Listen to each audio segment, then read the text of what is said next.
You're listening to The Intellectual Investor, special episode, Build Your Network Interview. To learn more about Vitaly's investing firm, IMA, go to imausa.com.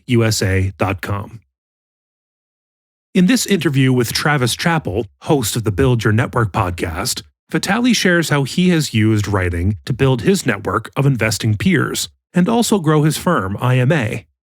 Along the way, Vitaliy touches on how he learned to emphasize people in investing, his evolution from analyst to CEO, and what career he would do if he were not an investor. Enjoy. All right, everybody, welcome back to the Build Your Network podcast. Vitaliy, thank you so much for joining me on today's show. It's my pleasure, Eric. Thank you. Yeah, really excited to chat with you. And I know your brand has it's really developed over time, and you've become very well-rounded as a person. You talk about being an intellectual investor. You talk about, all the mindset and lifestyle that goes with success. But talk to me a little bit about when you first got started in this world. What were you thinking about at that time? Because I can't imagine your worldview was as developed, straight out of college, starting your business. Oh my God, I'm a very different person than I was when I got out of school. I think I appreciate things very differently now than I did then. And this is a silly story. I was 28 years old. For the previous 8 or 10 years, every Friday night or Saturday night, we'd go out with my friends and we'd go to the movies. When I got married, my wife really wanted us to kind of spend Friday night as a family. And I went to a friend of mine who was much older than me. And I said, listen, I need to make this huge change. And he said, Vitaliy, what you value today is not the same things you're going to value tomorrow. In other words, today, if you told me that every Friday or Saturday night I'll be going out, I would be saying, I don't want that. And now I want the life I have. I just did not know that at the time. So when I got out of college, I really wanted to do investing. I loved investing, and that was my passion.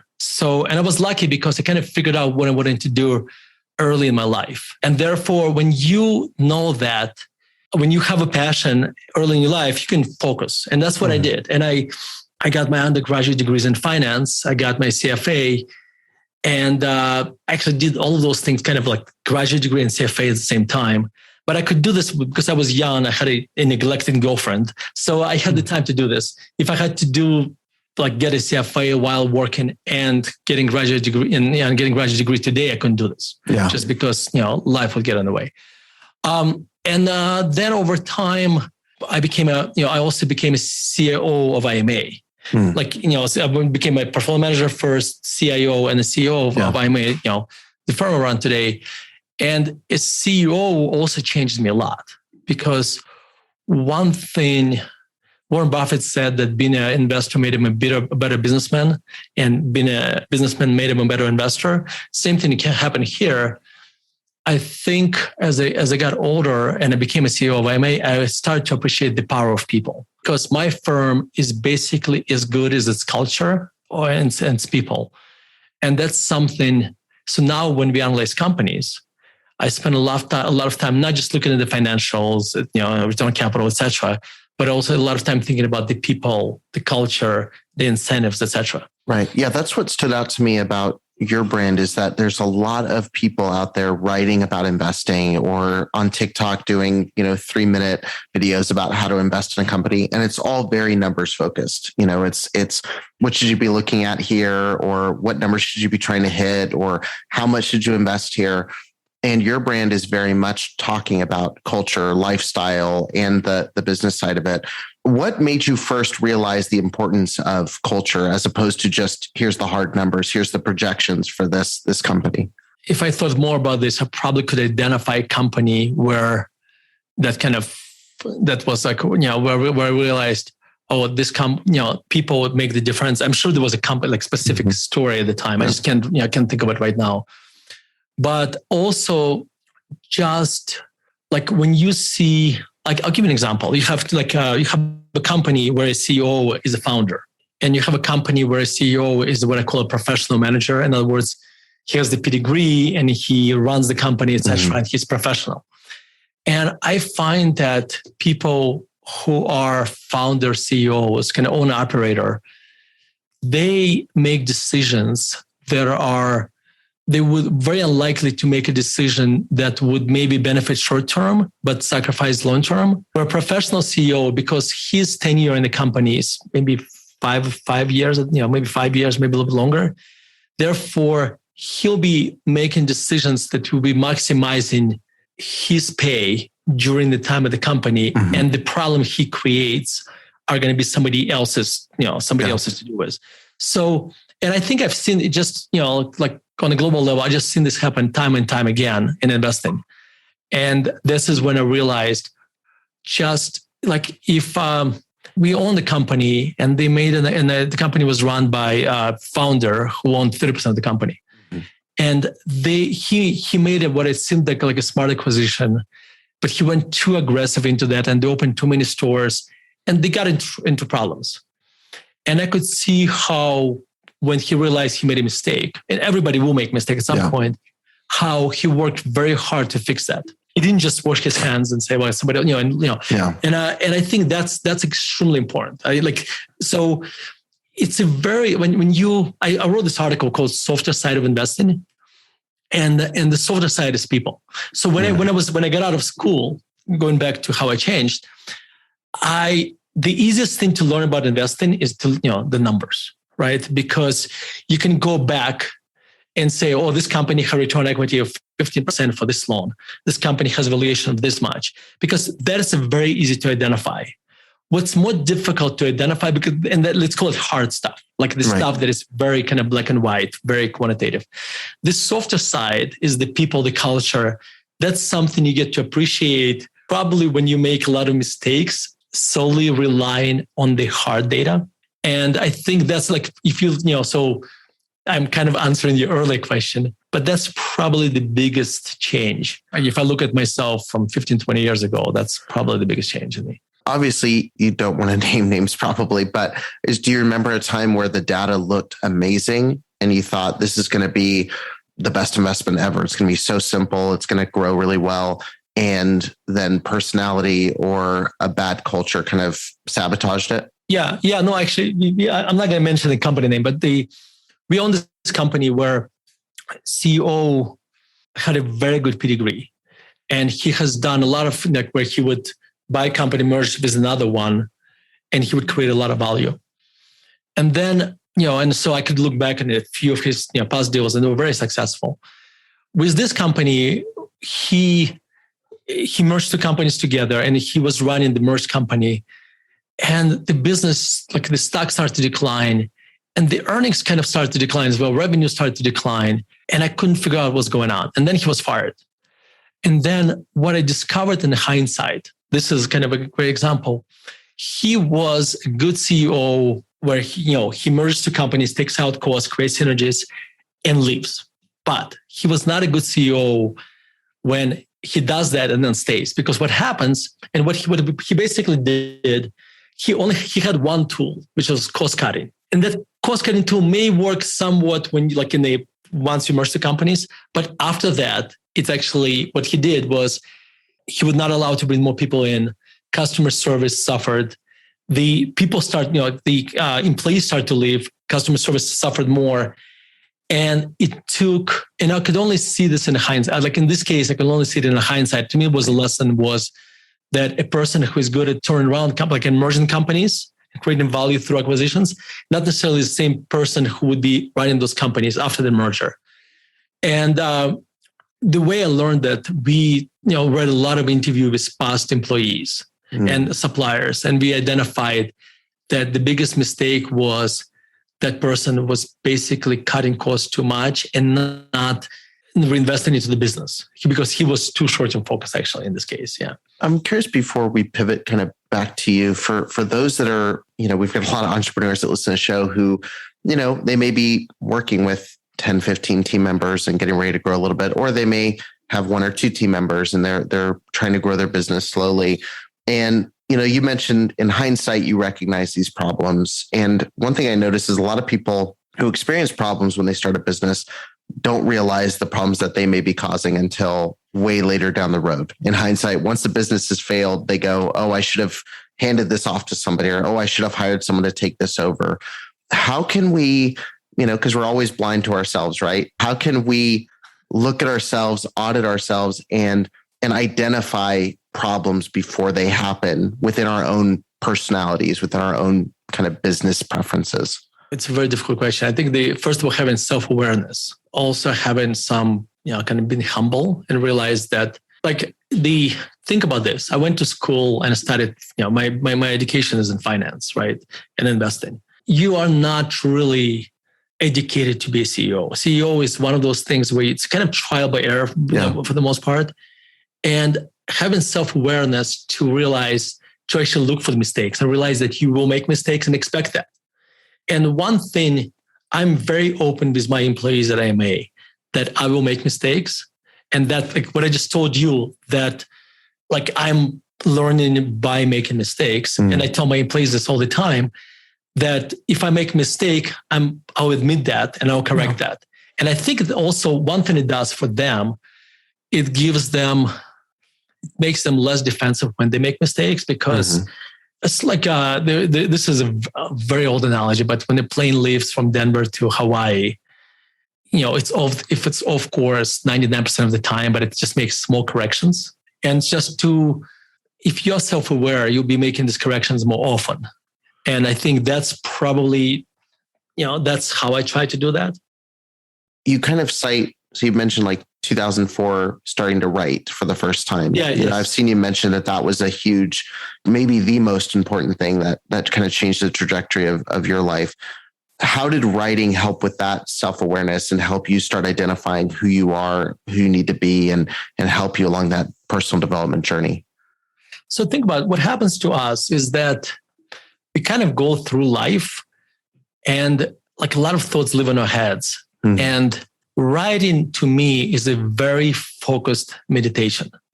It's a very focused, I'm a scatterbrain. I'm a creative person, which means I kind of can't really concentrate on the same thing for a long period of time. But writing allows to center and focus the creativity, and also allows me to think about topics for a longer period of time than other people do. Just think about it. I write about 1 or 2 hours a day. Let's say about 2 hours a day. So that means I think in and I do it daily, very few days when I don't do this. So I think, for 700 something hours, focused thinking for at least 700 hours a year.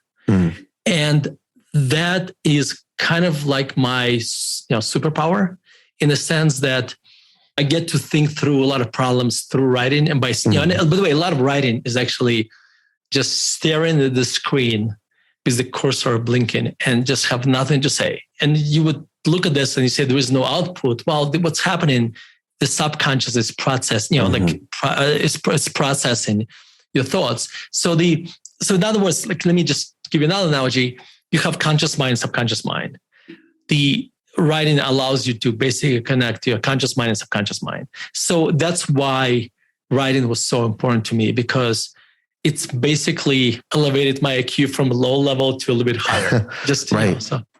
Yeah, well, it's kind of problem solving, right? Like when you're staring at that blank page, especially when you're putting out for a blog or for some other content thing, you're solving the problem. What do I need to put on this page? You're working through all these things, and you're teaching yourself along that way. And I'm kind of curious with, we talk about the show, it's called Build Your Network, writing a lot of times is in isolation. You're spending that time with yourself on the page and working on these things. Where do relationships come into play in that? And how important have relationships been within your own business? So it's kind of interesting. I hate sales. I hate empty conversations. So when you go to a party and you meet somebody and you have to talk about the weather, right? I really hate that. At the same time, I run an investment firm that needs to have clients, right? And so, and I turned my strength into, and at the same time, and my weakness, basically I looked at my weakness that I hate sales. And another thing, I don't like doing things I don't like, which is some people can overcome doing ththings they don't like. I don't. So marketing became the most important marketing tool I have. Yeah. And I hate the way it sounds, because it's almost like I'm writing for marketing. I'm writing and it happens to do good for us from a marketing perspective. So, but it's not I don't sit down and think, okay, how can I market today? If I thought this way, I wouldn't be able to produce the content we do. So it happens to work to our advantage. So, and that also has created a lot of opportunities for me because a lot of people read my content and wanted to connect with me. So, and then we had a common tissue, to talk about. Also, and this is kind of where the kind of age I thought was important. I realized that relationships are probably some of the most important things I have. Just in a lot of relationships in the past, when I was younger, I could divide by investment friends from personal friends. Today, like most of my investment friends are my personal friends. So it's kind of interesting. I talk to them on the phone. If you may discuss a market or stock or whatever, and then we end up, talking about things that are completely unrelated to investing. And I think what happened over time, and probably did this, happen subconsciously. My investment friends we didn't have a cultural alignment, or we didn't have some kind of common tissue that was just outside of investing. Those relationships kind of just, fizzled out. Yeah. And what's left were just basically my, people that I really like. Sure. Because as you get older, realize this is all finite, right? This is, and so you might as well have a meaningful relationships.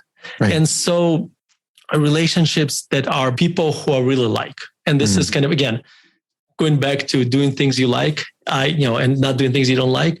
So if somebody is a brilliant investor and they have a lot of great ideas that I could benefit from, but I don't like them as a human being, I'm probably not going to be, I won't be talking to them very much. What's the biggest way, obviously now you've got an established network of people that you've worked with a long time, and it gets easier over time because you start building those long-term relationships. But when you're meeting somebody for the first time, or if you're going into a networking event or into a business setting, and you're basically auditing the people in the room saying, is this somebody that I want to partner with? What's the number one thing that you're looking for kind of right off the bat? So number one, I don't do that. So I don't the beauty of my position is that I don't have to go into the room and say, this is the person, I give you one story of Tim Ferriss. He was talking about how he was at a conference and he saw this guy who was very well built, had a long neck. And he realized this guy is probably a fighter. And Tim Ferriss, trained the jiu-jitsu, I forget what it was. And he approached him and they started talking about topic they had in common, which was, martial arts. So I don't do this because I don't have I rarely have an agenda that when I go into the room that I want to get something out of it. In fact, I'll do the opposite. And this is at my firm, I don't manage money for anybody who is my friend or who is in my social circles. So it's kind of the opposite. And the reason I don't do this is because when you invest in the stock market, you can be making all the right decisions and the market just doesn't care. So there will be times where you feel like complete moron, for a long period of time. Yeah. And I find that I need this oasis where when I leave work, I can go with my friends to have a beer and not think about the market. If I manage their money, now I have to also be thinking about their portfolios as well. So I kind of do the opposite. Let me give you a different answer though, another answer. When I go with somebody to lunch, I kind of think about what are the couple of things I want to learn from them today, or what couple questions I want them to answer. I try to have something to get something out of the meeting, so I learn something from them. Not that I want something from them to do something for me, but just have a small agenda that I learned something, from this interaction. Well, before we move into our last round here, I want to ask a question we ask everybody that comes on the show, and I'm curious to know your answer. Do you believe that who you know or what you know is more important, and why? Depending for what? I mean, it's a very ambiguous question, right? Depending for what, right? I cannot tell you how many times what I know, which was expressed through my articles, opened to me a lot of doors.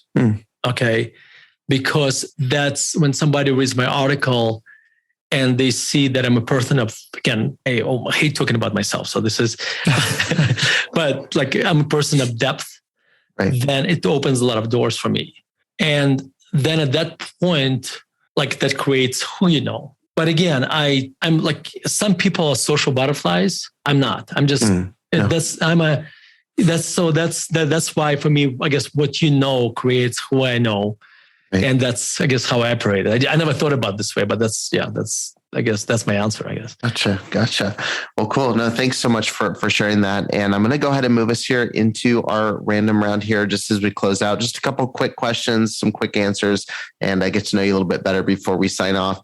First of all, what profession other than your own do you think it would be fun to attempt? So this is going to be an outrageous answer to your question. So if I had a redo and I was, let's say, 15 years old, I would probably want it to be a conductor, a classical music conductor. So that's probably, if I was an investor, that's what I'd be doing. If you could sit on a park bench with anybody, past or present, and talk with them for an hour, who would it be and why? I think Marcus Aurelius. The more I learn about him, the more I admire him as a human being. I was like, think about it, he was an emperor of Rome, and at the time, Rome basically controlled almost all Europe. And so you have a person that has this incredible, basically unlimited power, and he never abuses that. And at the same time, he's a humble, remains to be a humble human being who is always trying to learn and be self-aware. And that probably would be one of those people, I would like to spend some time with. Sure. How do you like to learn best? Books, blogs, podcasts, videos? What's your favorite way to learn? I think everything. I'll give you a perfect example. So I wrote this article about this book, Why We Sleep, by Matthew, and I forget his last name right now. If you go to my website, contrarianedge.com, and type my crash, it kind of, I wrote this huge essay about this. But anyway, so I read the book. But then I probably spent another 15 hours, 20 hours listening to his interviews. And I would argue I learned so much more than if I just, read the book. Because what happens, and this has happened, as I wrote a few books, what happens is that after you write the book and you talk about it, new thoughts percolate. Yeah. So I think I would probably, just by reading his book, and then listening to his interviews, I learn a lot more. Sometimes, by the way, I just skip the book completely and just go for the interviews. Yeah. And sometimes I go for the interviews and I read the book. So it depends. But I absolutely love interviews by Jim Collins. Like, he did a few interviews with Tim Ferriss. And I would argue, and if you go back and listen to, I think altogether maybe 4 hours to those interviews a few times, you learn so much. It's absolutely incredible. I mean, Jim wrote several books, but I think the insights that I got out of those interviews were so much greater than again, I don't want to diminish his books, but at this point in time, the insights from those interviews were more important to me than what I read from his books. Right. Give me a glimpse of your morning routine. So this is it's going to depend on summer versus winter, and I'm explaining it. Okay, so the difference is how hot it is outside. So let me explain why. So because the first thing I do when I wake up in the morning is I write, and I write for about 2 hours a day. However, if it's a summer, then I go for a walk because it gets hotter during the day. So I go for a walk, maybe if I get up at 5, I write until 7, and then go for a walk until 8 or 8:30. If it's winter, I usually get up about 5 o'clock and write, and then I come to work, and then I go for a walk maybe at noon. Or a lot of times what I do, I go for a walk, like when I have calls with prospects or clients or some friends, I go for 2 hour, 1 or 2 hour, walk in the park. So that's probably the biggest difference in my routine. No, whenever I'm on the phone, I'm walking, doing laps around where I live. It's always my go-to. What's your go-to pump-up song? I don't have this, but I have my writing songs. So I have this playlist on Spotify, and it depends. But a lot of I listen to classical music when I write, and so I have this we have this website. We have this website called myfavoriteclassical.com. And if you go there is a playlist of I shared my playlist of if you don't know anything about classical music and you'd like to learn, I create this playlist, which is almost like a gateway drug to classical music. So in other words, it's what you listen to is very accessible, and that should cultivate your love, kind of love for music, So that's probably, that playlist is probably what I listen to a lot. What was the website one more time for that? My favorite, classical.com. Gotcha. What is something that you're not very good at? Oh my God. I'm not very good at multitasking. That's it for this episode. If you want to connect with Travis and other like-minded people who also listen to the show, then you're going to want to head over to travischappell.com/group to join his free Facebook group, Podcast to Profit. Travis will see you there. And remember to leave every relationship better than you found it.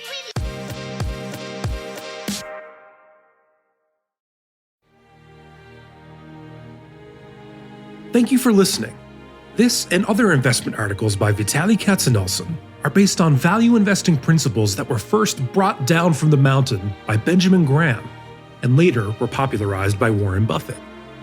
To learn more about these principles, visit investor.fm and listen to the first episode of this podcast titled The 6 Commandments of Value Investing. To learn more about how Vitaliy's investment firm uses these principles to create low-risk, long-term oriented portfolios, visit imausa.com. Enjoy life and prosper.